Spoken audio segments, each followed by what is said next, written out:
இப்ப திமுக கூட்டத்துக்கு வர்ற ஒரு 100 பேரை எடுத்துக்குவோம், விஜய் கூட்டத்துக்கு வர்ற ஒரு 100 பேரை எடுத்துக்குவோம். இந்த விஜய் அவர்களோட கூட்டத்துக்கு வர்ற 100 பேத்துல குறைஞ்சபட்சம் 90 பேருக்கு மேல ஒரு டிகிரி முடிச்சவனா இருப்பான். நீ திமுக கூட்டணியில தேர்னின்னு வச்சுக்கீங்க, பார் வச்சு நடத்துறவன், எங்கேயாவது பஞ்சாயத்து பண்றவன், கடப்பாக்கள் திருடுறவன், பொரோட்டாவுக்கு பாக்ஸிங் போடுறவன், இந்த மாதிரி நம்ம அண்ணா பல்கலைக்கழக ஊப்பி ஒருத்தர் இருந்தானே அவன மாதிரி பெண்களை துரத்திட்டு அலைகிறவன், இப்படிதான் ஒரு 80% பேர் இருப்பானுங்க. மீதி ஒரு 20% பேர் வேணா படித்தவர்களா பார்க்கலாம். இவர்கள்லாம் தற்கூரி அப்படின்னு சொல்லிட்டு விஜய் அவர்களோட கூட்டத்தை பார்த்து கேட்கிறாங்க அப்படிங்கிறது எவ்வளவு ஆகச்சிறந்த கேவலம்.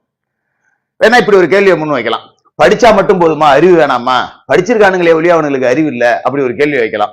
படிச்சவனுக்கும் அறிவு இல்லை அப்படின்னு நீங்க சொல்ற அளவுக்கு உங்களோட ஆட்சியில அவ்வளவு கேவலமா கல்வி முறை இருக்கா?